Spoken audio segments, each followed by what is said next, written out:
ാത്ത ഒരാളാണ് എന്നാണ് നാട്ടുകാർ പറയുന്നത്. ഒന്നും പ്രാദേശികമായിട്ടുണ്ടായിരുന്നില്ല. തൊട്ടടുത്തുള്ളവർക്ക് പോലും ആ വീട്ടിൽ എന്താണ് നടക്കുന്നതെന്ന് അറിയുമായിരുന്നില്ല.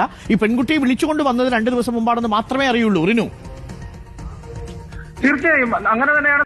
അല്ലെങ്കിൽ വിഷമത്തോടെ അല്ലാതെ ഈ ഒരു ഇത് പറയാൻ കഴിയില്ല. എന്താണെന്ന് ചോദിച്ചാൽ തിരുവനന്തപുരം വെഞ്ഞാറമൂട് നിങ്ങളെല്ലാവരും കണ്ടതായിരിക്കും.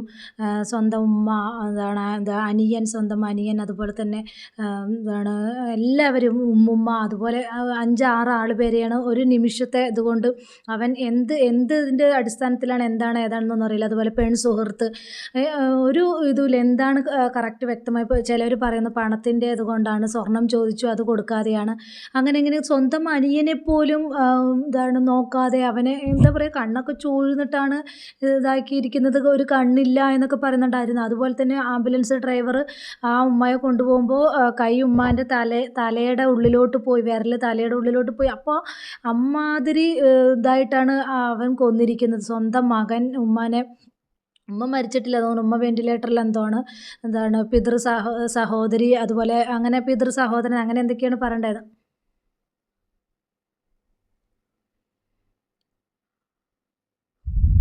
സഹോദരൻ്റെ ഭാര്യ, അതുപോലെ ഉമ്മുമ്മ, സ്വന്തം അനിയൻ, അതുപോലെ പെൺ സുഹൃത്ത്, ഇവരെയൊക്കെയാണ് അതായത് അവർ എല്ലാവരും മരിച്ചു. ഇപ്പോൾ അവൻ്റെ ഉമ്മ മാത്രം വെന്റിലേറ്ററിലാണ്.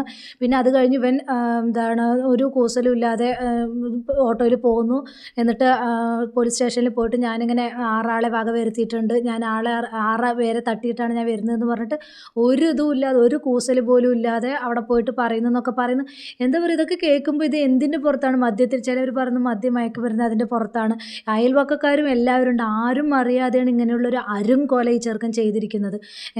വെറും 23 വയസ്സായ ഒരു ചെറുക്കൻ, അവൻ്റെ ആ ഒരു മൈൻഡൊന്ന് ആലോചിച്ച് നോക്കൂ. എന്താ പറയുക, നമ്മൾ ഇന്ന് കാലത്ത് മക്കളെ ഏതൊരു ഇതിലേക്കാണ് പോകുന്നത് എന്താണെന്ന് പോലും നമുക്ക് ചിന്തിക്കാൻ കഴിയുന്നില്ല. അത്രയ്ക്ക് മാത്രം ഭയാനകരമാണ് ഇപ്പോഴത്തെ ആ ഒരു തലമുറ എന്ന് പറയുന്നത് തന്നെ. ഒരു ദാക്ഷിണ്യം കൂടാതെ ഇത്രയും ആളുകളെ അവൻ ഒരു ഇതും കൂടാതെ ചെയ്യണമെന്നുണ്ടെങ്കിൽ അവൻ്റെയൊക്കെ മൈൻഡ് എന്താണെന്നൊന്ന് ചിന്തിച്ച് നോക്കുക. എന്തായാലും ന്യൂസിൽ ഇതെല്ലാം ഈ കാര്യങ്ങളാണ് പറയുന്നത്. എന്തായാലും നമുക്ക് കുറച്ച് കാര്യങ്ങളും കൂടെ ഒന്ന് കണ്ടിട്ട് വരും. ന്യൂസിൽ പറയുന്ന കുറച്ച് കാര്യങ്ങളും കൂടെ നമുക്കൊന്ന് കണ്ടിട്ട് വരും, ഒന്ന് കണ്ടു നോക്കൂ. തിരുവനന്തപുരത്ത് വെഞ്ഞാറമൂട്ടിൽ അതിഭീകരമായ ഒരു കൂട്ടക്കൊലയുടെ വിവരം വരികയാണ്. 6 പേരെ കൊലപ്പെടുത്തിയെന്ന് 23 വയസ്സുകാരൻ മൊഴി നൽകിയിരിക്കുന്നു. പെരുമല സ്വദേശി അഫാൻ ആണ് വെഞ്ഞാറമൂട് പോലീസ് സ്റ്റേഷനിൽ ഈ മൊഴി നൽകിയിരിക്കുന്നത്. അഫാന്റെ പെൺ സുഹൃത്തും കുടുംബത്തിലെ 5 പേരുമാണ് കൊല്ലപ്പെട്ടിരിക്കുന്നത് എന്നാണ് വിവരം. പ്രതി കീഴടങ്ങിയിരിക്കുന്നു. അനന്തകൃഷ്ണൻ വിവരങ്ങളുമായി. അനന്തകൃഷ്ണൻ, നമ്മൾ സമീപകാലത്തൊന്നും കേട്ടിട്ടില്ലാത്ത വിധത്തിൽ ഭീകരമായ ഒരു കൂട്ടക്കൊലയുടെ വിവരം വരികയാണ്. എന്താണ് സംഭവം? അഭിലാഷ്, ഒരുപക്ഷെ അവിശ്വസനീയമായ ഒരു വാർത്തയാണ് സ്ഥിരീകരിക്കപ്പെട്ടുകൊണ്ടിരിക്കുന്നത്. അല്പസമയം മുമ്പാണ് വെഞ്ഞാറമൂടുന്ന ഞെട്ടിപ്പിക്കുന്ന ഒരു വിവരം നമ്മളെ തേടിയെത്തിയത്. വെഞ്ഞാറമൂട് പോലീസ് സ്റ്റേഷനിലെത്തിയ ഒരു യുവാവ്, 23-കാരനായ അഫാൻ, അയാൾ പോലീസിനോട് പറഞ്ഞത്, ഞാൻ 6 കൊലപാതകം നടത്തിയിട്ടാണ് ഈ സ്റ്റേഷനിലേക്ക് വന്നിരിക്കുന്നതെന്നാണ്. ആ കൊലപാതകങ്ങൾ എവിടെ നടത്തി എന്നും അഫാൻ പോലീസിനോട് പറഞ്ഞു. പേരുമലയിൽ 3 പേരെയും, ചുള്ളാളത്ത് 2 പേരെയും, പാങ്ങോട് ഒരാളെയും കൊലപ്പെടുത്തി. അങ്ങനെ 6 പേരെ ഓരോ സ്ഥലത്ത് വെച്ചിട്ടാണ് ഈ ചെറുക്കൻ ഓരോ ആൾക്കാരെ കൊലപ്പെടുത്തിയിരിക്കുന്നത്. എന്ത് തന്നെയാണെങ്കിലും ഒരുപാട് സങ്കടം തോന്നുന്നു. എന്താ പറയുക, ഇന്ന് കാലത്ത് ബന്ധത്തിനോ സ്വന്തത്തിനോ ഒരു വില കൽപ്പിക്കാതെ ഈ മദ്യം മയക്കുമരുന്നതിൻ്റെയൊക്കെ പുറത്ത് എന്തൊക്കെയാണ് എന്തെങ്കിലും അവർ ചോദിച്ചു കഴിഞ്ഞാൽ കൊടുക്കാതിരുന്നാൽ കൊല്ലുക. മക്കൾ ആകെ ഇതായിപ്പോയിരിക്കണം. ഇപ്പോൾ ഒന്നാമത്തത് ഈ മയക്കുമരുന്നിൻ്റെയും ഇതിൻ്റെയൊക്കെ വ്യാപകമായിട്ടുള്ള ഇത് കാരണം കൊണ്ട് തന്നെ ഇപ്പോൾ ഉള്ള തലമുറകൾ ഒരുപാട് മാറിക്കഴിഞ്ഞിരിക്കുകയാണ്. അവർ സ്വന്തം ബന്ധം, ഉമ്മ ഉപ്പ അല്ലെങ്കിൽ സഹോദരങ്ങൾ എന്നുള്ള ഒരു ദാക്ഷിണ്യമോ കരുണയോ ഒന്നുമില്ല. അതുപോലെ തന്നെ അവൻ്റെ അനിയൻ എന്ന് പറയുന്നത്, അഫാൻ്റെ അനിയൻ എന്ന് പറയുന്നത് അതൊരു മോൻ പറയുന്നത് കേട്ട് എൻ്റെ കൂടെ എക്സാം എഴുതാൻ തയ്യാറെടുത്ത് ഇരിക്കുന്ന ആളാണെന്നൊക്കെ പറയുന്നത് കേട്ടു. അതൊക്കെ കേട്ടപ്പോൾ ഒരുപാട് സങ്കടം തോന്നി. അതുപോലെ തന്നെ വെൻ ഒരുമിച്ച് നിന്നുള്ള ഫോട്ടോസും കാര്യങ്ങളും ഇങ്ങനെ സ്വന്തം ചോരയൊക്കെ ഇങ്ങനെ ചെയ്യാൻ തോന്നുന്നതാണ് ചിന്തിച്ചു പോകുന്നത്. അതുപോലെ അതിൽ കമൻറ്റുകളൊക്കെ എടുത്ത് നോക്കിയാൽ മനസ്സിലാവും, ശരിയാണ്, മയക്കുമരുന്നിൻ്റെ ഇതിനും പുറത്ത് മയക്കുമരുന്നും ഇതൊക്കെ കഴിച്ചു കഴിഞ്ഞാൽ എന്താണ് സ്വയം ഒരു ബോധവും ഇല്ലാതെയായിരിക്കും ആളുകൾ കാണിച്ചു കൂട്ടുന്നത്. എന്താണ് ചെയ്യുന്നത്, എന്താണ് പ്രവർത്തിക്കുന്നത് പോലും അറിയില്ല. അതുപോലെ തന്നെ ചെറിയ ഒരു വോയിസ് കേട്ടിട്ടുണ്ടായിരുന്നു. അതെനിക്ക് ഇതിൽ ഇതാക്കാൻ പറ്റില്ല, ഞാനത് നിങ്ങൾക്ക് കേൾപ്പിച്ച് തരാം. ആ വോയിസ് അത് കേട്ടപ്പോൾ എനിക്ക് വല്ലാത്തൊരു ഇത് തോന്നി. ആ വോയിസും കൂടെ ഒന്ന് നമുക്കൊന്ന് കേട്ടിട്ട് വരാട്ടോ, ഒന്ന് കേട്ട് നോക്കൂ. ഞാൻ കണ്ടിരുന്നു എന്തോ ഒരു വല്ലാത്തൊരു ആയുധം കൊണ്ട് അടിച്ചു മുറിച്ചിരിക്കുകയാണ്. ഞാൻ ബോഡി കണ്ട വ്യക്തിയാണ് ഞാൻ. എനിക്ക് പറയാൻ പറ്റും, വല്ലാത്തൊരു ആയുധം കൊണ്ട്.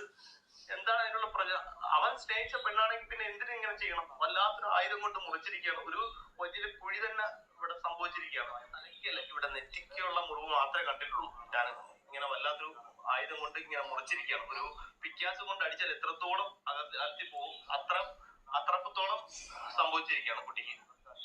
ആ കുട്ടിയുടെ മുഖത്തിന് തിരിച്ചറിയാൻ കഴിയുന്നില്ല. മലയാളി വാർത്തയിൽ വന്ന ഒരു ഇതാണ് കേട്ടോ, ഒരാളുടെ വോയിസാണ്. എന്താണ് ആ വ്യക്തി നേരിട്ട് കാണാൻ പറഞ്ഞ കൊലവൊക്കെ നടന്നു കഴിഞ്ഞ ശേഷം കണ്ട ആ ഒരു അനുഭവമാണ് അയാൾ പറയുന്നത്. അപ്പോൾ എത്ര ക്രൂരമായിട്ടാണ് ചുറ്റിക കൊണ്ടെന്തോ മുഖത്തൊക്കെ അടിച്ചിതാക്കിയിരിക്കണം. അതിന് മാത്രം എന്താണ് കാരണം എന്താണെന്നൊന്നും അറിയുന്നില്ല.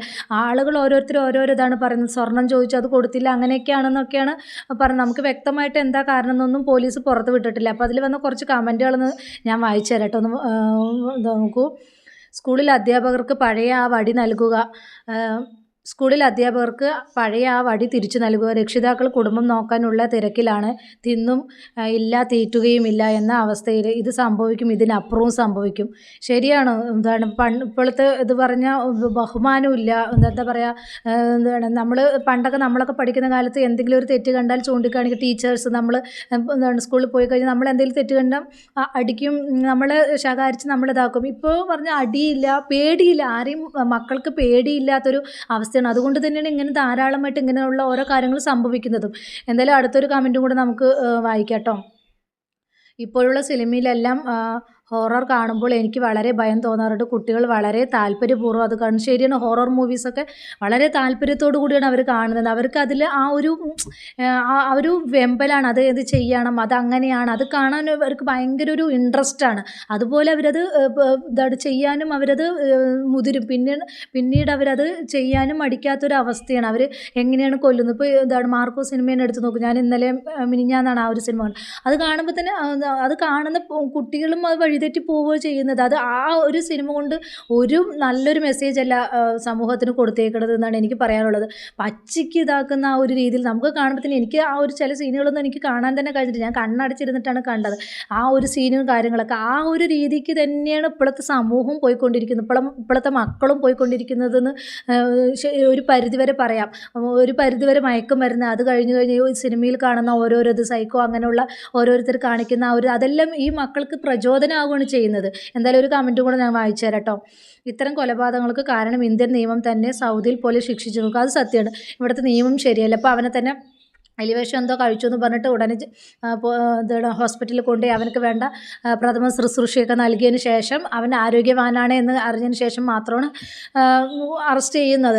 അപ്പോൾ അവനെ രക്ഷിക്കാനാണ് ആളുകൾ നോക്കുന്നത്. ഇപ്പോൾ കൊലപാതകം എത്ര ക്രൂരമായിട്ട് കൊന്നാലും, ഇപ്പോൾ ഒന്നല്ല 10 പേരെ കൊന്നാലും അവർക്കറിയാം എത്രമാത്രം ശിക്ഷയാണ് കിട്ടുന്നത് എന്നുള്ളത്. അപ്പോൾ ആളുകളുടെ നികുതി പൈസ കൊണ്ട് അവരെ ഇത് പോറ്റുകയാണ് ചെയ്യുന്നത്, അവരെ വളർത്തുകയാണ് ചെയ്യുന്നത്. അല്ലാതെ ഇതിൽ നിന്നൊന്നും ഇത് നിയമം നല്ലതായിട്ട് വരാതെയൊന്നും ഇങ്ങനെയുള്ള കുറ്റകൃത്യങ്ങൾക്ക് യാതൊരുവിധ ഇതും ഉണ്ടാവില്ല എന്നാണ് എനിക്ക് ഈ ഒരു അവസരത്തിൽ പറയാനുള്ളത്. എന്തായാലും ഒരു കമൻറ്റ് കൂടെ ഞാൻ ഒന്ന് വായിച്ചു തരാം. പാവത്തിന് വധശിക്ഷ കൊടുക്കരുത്, ജയിലിൽ സർവ്വ സൗകര്യവും കൊടുത്ത് ആവശ്യത്തിന് പരോളും കൊടുത്ത് കുറച്ച് നാൾ കഴിഞ്ഞ് പുറത്ത് വിട്ട് സുഖിപ്പിക്കുക. വീണ്ടും നമുക്ക് ഇനിയും ഇതുപോലുള്ള ഞെട്ടിക്കുന്ന വാർത്തകൾ വായിച്ച് ആസ്വദിക്കാം. സത്യമാണ്, ഇത് സത്യം തന്നെയാണ്. ഇതൊന്നും പറയാതിരിക്കാൻ വയ്യ, അത്രയ്ക്ക് മാത്രം സത്യമായിട്ടുള്ള കാര്യങ്ങളാണ് ഓരോരുത്തർ പറയുന്നത്. ജനം വോട്ട് കൊടുത്ത് വാങ്ങിയ അഭിവൃദ്ധി ഇനിയും തുടരട്ടെ. 52 വെട്ട് തുടങ്ങിയ ചരിത്രമുള്ളവർക്ക് അഭിവാദ്യങ്ങൾ ഇനിയും തുടരണം. വോട്ടുകൾ പാഴാക്കരുത്. ലഹരി ഉപയോഗം കൂടുന്നു കേരളത്തിൽ, അടുത്തത് ആര്? സത്യമാണ്, ലഹരി ഉപയോഗങ്ങളുടെ കൂടുതൽ കൊണ്ട് തന്നെയാണ് ഇങ്ങനെയുള്ള സംഭവങ്ങൾ ഇതാവുന്നത്. എന്ത് തന്നെയാണെങ്കിലും കേരളക്കാരെ ഞെട്ടിച്ചൊരു സംഭവം തന്നെയാണ്. ഓരോ ഇത് കാണുമ്പോഴും നമ്മൾ ഞെട്ടുന്നു, ഇതാവുന്നു ഇങ്ങനെയൊക്കെ പറയും. പക്ഷേ ദിനം പ്രതി ഇത് വർദ്ധിച്ചുകൊണ്ടിരിക്കുന്നത്, ഇതിനൊന്നും ഒരു മാറ്റവും ആരും കാണുന്നില്ല. ഇത് ദിനം പ്രതി ഇത് വർദ്ധിച്ചുകൊണ്ടേയിരിക്കുകയാണ്. ഇതിന് എന്തെങ്കിലും ഒരു സൊല്യൂഷൻ വേണമെന്നുണ്ടെങ്കിൽ ഒന്നില്ലെങ്കിൽ മയക്കുമരുന്ന് നിർത്തണം, അല്ലെങ്കിൽ നമ്മുടെ നാട്ടിലെ നിയമം മാറണം. എങ്കിൽ മാത്രം ഇങ്ങനെയുള്ള സംഭവങ്ങളിലൊക്കെ ഒരു അറുതി കിട്ടുള്ളൂ. ഇത് പത്രവും ന്യൂസും എടുത്ത് നോക്കിക്കഴിഞ്ഞാൽ, TV ഒക്കെ തുറന്നു കഴിഞ്ഞാൽ ഇത് മാത്രമേ ഉള്ളൂ. പിന്നെ അതുപോലുള്ള സിനിമകളും കണ്ടു കഴിഞ്ഞാൽ പിന്നെ കുട്ടികളുടെ കാര്യം പറയേ വേണ്ട. എന്ത് തന്നെയാണെങ്കിലും ഈ ഒരു ഇത് കണ്ടപ്പോൾ വല്ലാത്ത വിഷമം തോന്നി. വെറും 23 വയസ്സായ ഒരു ചെറുക്കന് ഇത്രയും കൊലപാതകം ചെയ്തു എന്നുള്ളൊരു വാർത്ത കേട്ടപ്പോൾ ഒരുപാട് സങ്കടം തോന്നി, ഒരുപാട് വിഷമം തോന്നി. ഇനിയും ഇങ്ങനെയുള്ള സംഭവങ്ങളൊന്നും നടക്കാതിരിക്കട്ടെ എന്ന് തന്നെ ആത്മാർത്ഥമായി പ്രാർത്ഥിച്ചുകൊണ്ട് നമുക്ക് സങ്കടത്തോടു കൂടി തന്നെ ഞാൻ എൻ്റെ വീഡിയോ വൈൻഡപ്പ് ചെയ്യുന്നു. പുതിയൊരു വീഡിയോയുമായി നമുക്ക് വീണ്ടും കാണാം.